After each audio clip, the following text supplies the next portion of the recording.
الحمد لله رب العالمين،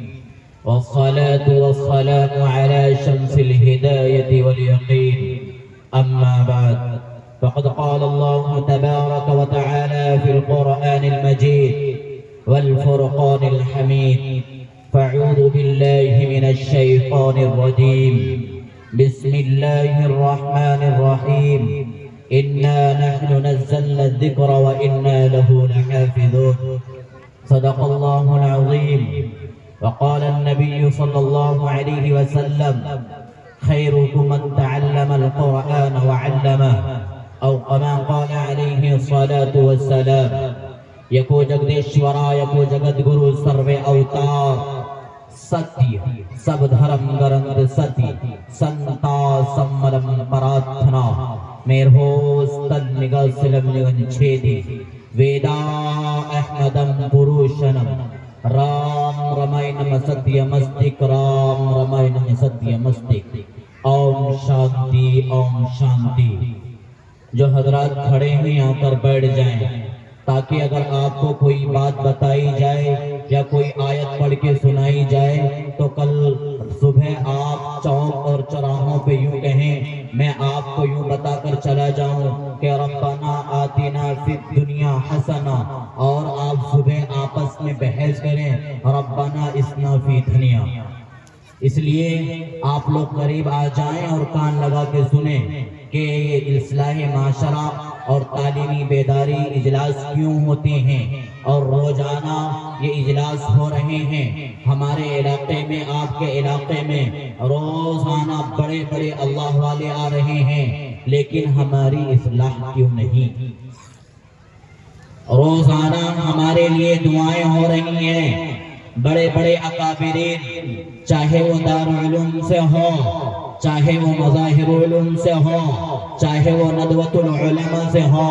بڑے بڑے اللہ والے آ رہے ہیں. پتہ چلتا ہے کہ ہماری اصلاح کیوں نہیں ہو رہی ہے. اس وجہ سے ہماری اصلاح نہیں ہو رہی ہے کہ ہم آتے ہیں بیان سننے کے لیے. یہ ارادہ ہمارے دل کے اندر نہیں ہوتا کہ ہم وہاں جا کر عمل کریں گے. ایک چچا تھے، وہ کیا کرتے تھے؟ روزانہ ایک عالم کا بیان اور سننے کے لیے جایا کرتے تھے. ایک دن انہوں نے اپنے بیٹے سے کہا کہ اے بیٹا، فلاں مسجد کے اندر ایک امام صاحب، ایک عالم دین، ایک حافظ قرآن، ایک ٹوٹی پھوٹی چٹائی پر بیٹھنے والا،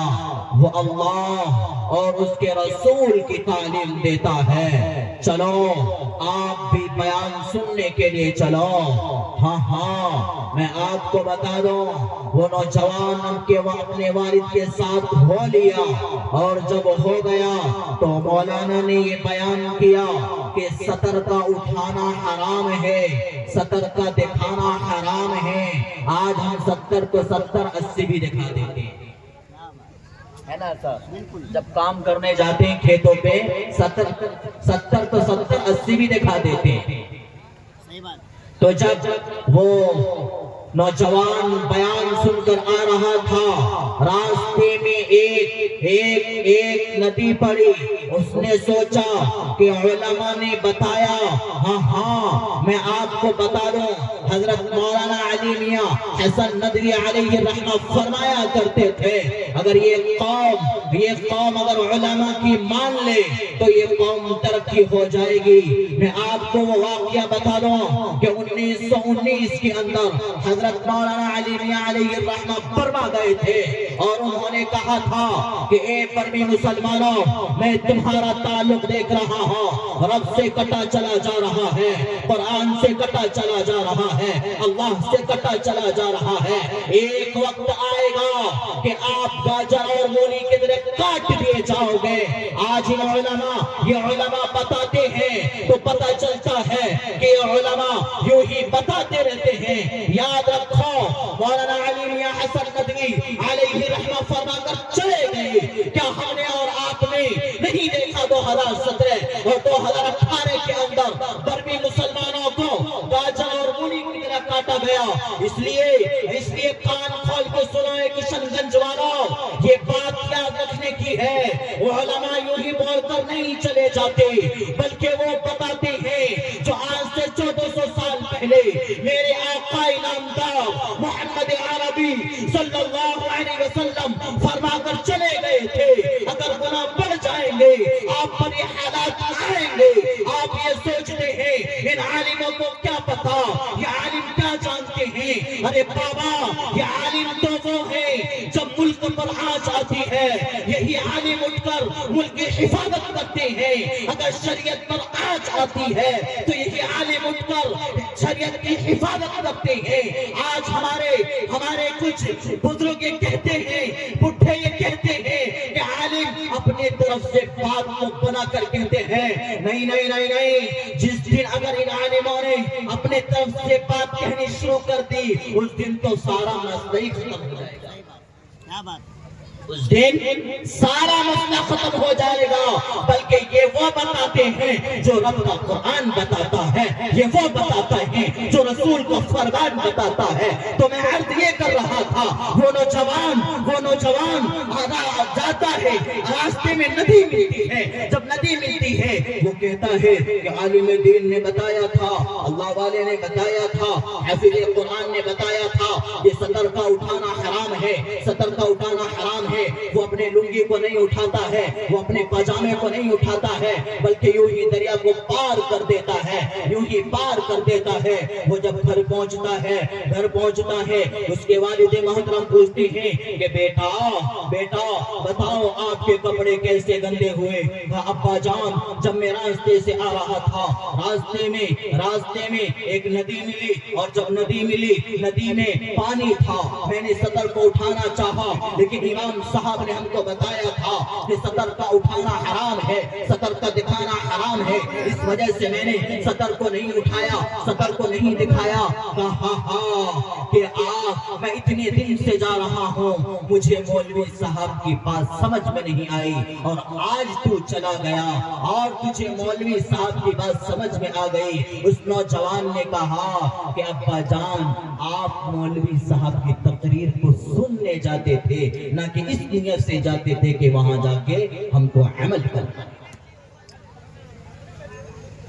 اسی لیے روزانہ اصلاحی معاشرہ ہو رہا ہے ہماری اصلاح کیوں نہیں بڑے اکابرین آ رہے ہیں رو دھو کر ہمارے گاؤں کے لیے دعا کر رہے ہیں آج میں نے قرآن کریم کی جو آیت پڑھی ہے اِنَّا نَحْنُ نَزَّلْنَا الذِّكْرَ وَإِنَّا لَهُ لَحَافِظُونَ اس قرآن کی حفاظت کرنے والے اللہ تبارک و تعالی ہے آقا نامدار محمد عربی صلی اللہ علیہ وسلم پر جب وحی نازل ہوتی آقا نامدار محمد عربی صلی اللہ علیہ وسلم اس کو یاد کرنے کی کوشش کرتے تو اللہ تبارک و تعالی فرماتے اے محمد اس قرآن کو میں اتارنے والا ہوں اور اس قرآن کا حفاظت کرنے والا میں ہی ہوں آج سنو اے میرے نوجوانوں کیا آپ نے قرآن کریم کو گھر کی زینت نہیں بنا رکھا کیا آپ نے قرآن کریم کو مردوں کو بخشنے والی کتاب نہیں بنا رکھی ہاں مجھے بتاؤ تو صحیح ایک ہی طاق پر قرآن کریم کو رکھ دیا جاتا ہے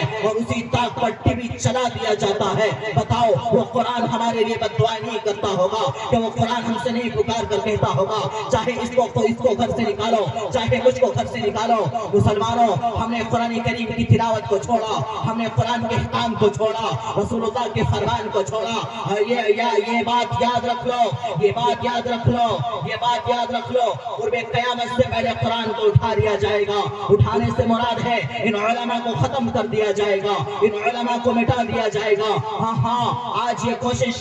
کوشش کی جا رہی ہے علماء کو مٹانے کی کوشش کی جا رہی ہے کوئی اٹھتا ہے اور کہتا ہے قرآن کریم کو ختم کر دیا جائے ارے ہاں ان کو رب کا فتویٰ سنا دیجیے اللہ رب العزت نے قرآن کریم کے اندر فرما دیا اِنَّا نَحْنُ نَزَّلْنَا الذِّكْرَ وَإِنَّا لَهُ لَحَافِظُونَ کہ ہمیں اس قرآن کریم کو ہم نے اس قرآن کریم کو اتارا ہے اور ہم اس کی حفاظت کرنے والے ہیں یاد رکھو اس قرآن کریم کو مٹانے کے لیے بہت آئے بہت آئے بہت آئے، یہ قرآن کریم لکھنے والی کتاب نہیں ہے، یہ قرآن کریم لکھنے والی کتاب نہیں ہے، یاد رکھو۔ ہاں ہاں، یہ وہی قرآن کریم ہے جس کو حضرت عمر رضی اللہ عنہ سنتے ہیں، کیا سنتے ہیں؟ قرآن کریم کی تلاوت کو سنتے ہیں، اپنی بہنہ سے کہتے ہیں اے بہنا بتا دو صحیح تو کیا پڑھ رہی تھی؟ وہ کاغذ میرے سامنے لے کر تو آ، کون سی آیتیں پڑھ رہی تھی؟ طٰہٰ مَا أَنزَلْنَا عَلَيْكَ الْقُرْآنَ لِتَشْقَىٰ عَلَيْكَ الْقُرْآنَ لِتَشْقَىٰ۔ جب جو حضرت عمر رضی اللہ عنہ اس قرآن کریم کی آیت کو پڑھتے ہیں اپنے دل میں اثر لیتے چلے جاتے ہیں۔ مسلمانوں، ہم نے قرآن کریم کو چھوڑ دیا، رسول اللہ کے احکام کو چھوڑ دیا، پھر بھی ہم کامیابی ڈھونڈتے ہیں، نہیں مل سکتی، نہیں مل سکتی۔ ہونا تو یہ چاہیے تھا کامیابی ہمیں ایک ہاتھ میں رسول اللہ کا فرمان ہونا چاہیے تھا، دوسرے ہاتھ میں قرآن ہونا چاہیے تھا۔ آج لوگ مسواک کے اوپر تحقیق کر رہے ہیں، آج لوگ چاند کے اوپر جا کر یہ ایوارڈ لے رہے ہیں۔ مسلمانوں، اگر تم نے یہ کام کیا ہوتا یہ ایوارڈ تم کو ملتا۔ آج وہ چاند پر جا کر فخر کر رہے ہیں۔ ہمارے آقا انعامدار محمد عربی صلی اللہ علیہ وسلم آج سے 1400 سال پہلے چاند پر چلے گئے، آج سے 1400 سال پہلے معراج کے اوپر گئے، وہ چاند کے اوپر جا کر فخر کرتے ہیں۔ آپ علیہ الصلوۃ والسلام اللہ تبارک و تعالیٰ کا دیدار کر کر آ گئے۔ ہے مسلمانوں، ہم نے رسول اللہ کے فرمان کو چھوڑا، ہمارے پاس آج مسجدوں کے اندر اے ہیں، پنکھے لگے ہوئی ہیں۔ یاد کرو وہ دور، یاد کرو وہ دور جب حضرت حسین رضی اللہ عنہ کربلا کے میدان میں تھے، عصر کا وقت تھا، انہوں نے کہا تھا اے یزید آؤ، آپ بھی ہمارے نانا کا کلمہ پڑھنے والے ہیں، میں بھی اپنے نانا کا کلمہ پڑھنے والا ہوں، آ جاؤ ہم دونوں مل کر آپس میں نماز پڑھتے ہیں، آ جاؤ نماز پڑھتے ہیں، نماز کا وقت ہو گیا ہے۔ یاد رکھو ادھر سے کیا آواز آئی تھی، آج مسلمانوں کے گھر سے بھی وہی آواز آتی ہے، اور یہی آواز آتی ہے، یزید نے کہا تھا ہم کو نماز کی ضرورت نہیں ہے۔